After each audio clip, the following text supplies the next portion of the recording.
Hello everyone, my name is Yuko Tomizuka. I'm a global real estate investment advisor with more than 20,000 of cases and more than 30 years of experience. I was talking about the Japanese business philosophy. How come Japanese could manage to do the good business, to bring the good result of business? Today's topic is this, Compass for Fulfillment. What impressed the CEO of American Airline, Part 2. We are talking about the compass of altruism or compass of egoism. In other words, compass of myself or compass established by someone else. Yeah, which one we should follow? This is a key point, not only for your life, but also for your career as well. I just explained number one and two, point number one and two, and this time I would like to cover number three and four.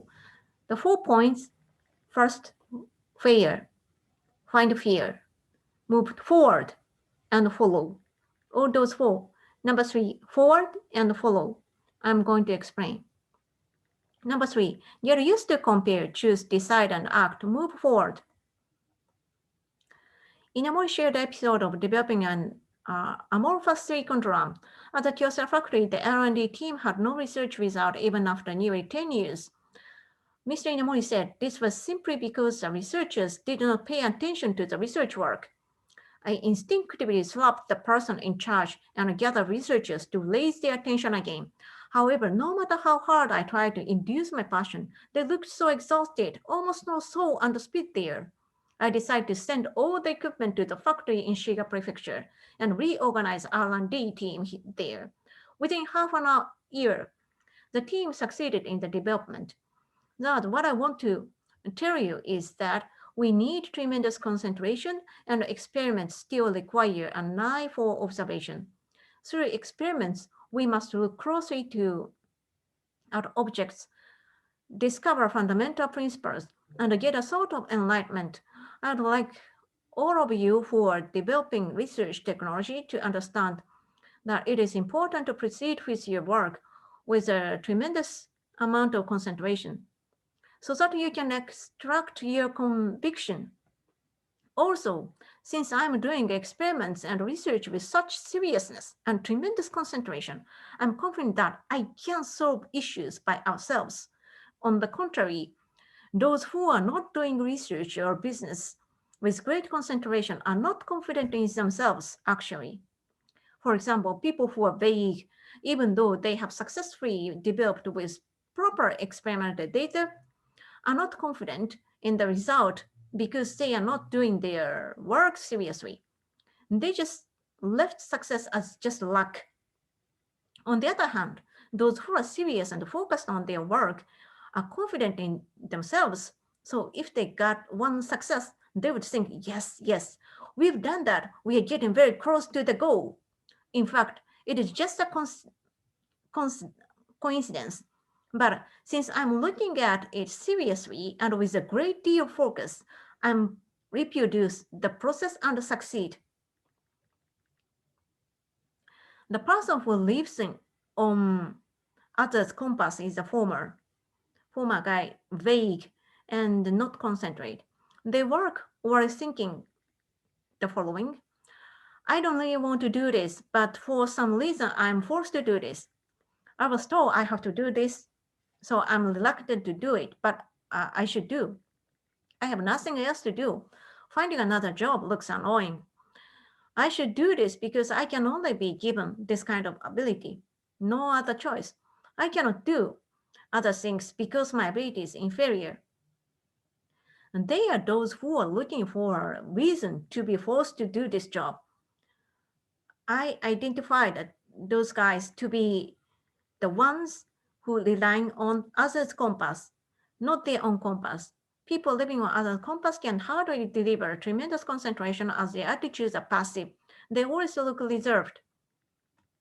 When Mr. Inamori says it is to live on his own compass, I have a lot of options, and among them, I choose this one. I cherish my life myself.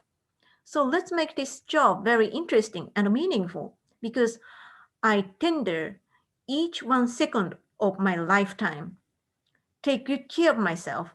People with this kind of mindset have different concentration. Mr. Inamori said, the human power and abilities are infinite.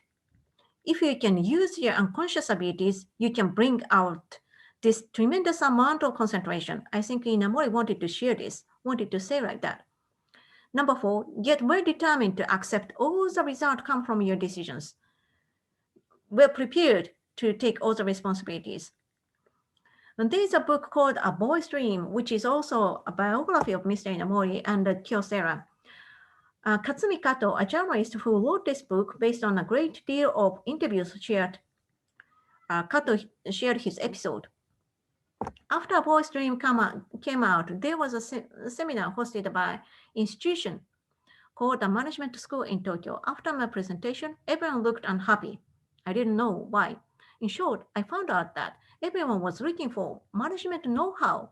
I realized that they wanted to know a sort of business strategic technique by which Kyocera increased sales and profit. After that, I gave lectures here and there, but everyone wanted to know how of success. No one wanted to listen to philosophy. This is a point. Success know-how is a sort of textbook, manuals, and formulas. In other words, they are looking outside for their own judgment criteria as management. He may have thought, if I fail in business administration, this is not my fault. So someone else's fault. This is simply due to this manual. It was not my fault because I'm not responsible. I didn't want to be a president. I did management because I had nothing else to do. I did management because I couldn't refuse. I did that because this is the mood of the society. So I had no choice but to learn a business. In this way, many managers seek the excuse as a compass developed by others. So those passive guys rely on others' manual, others' compass, and try to find an excuse, sort of reserve in case he fails. And then by preparing this kind of backup, he just passively spending their time.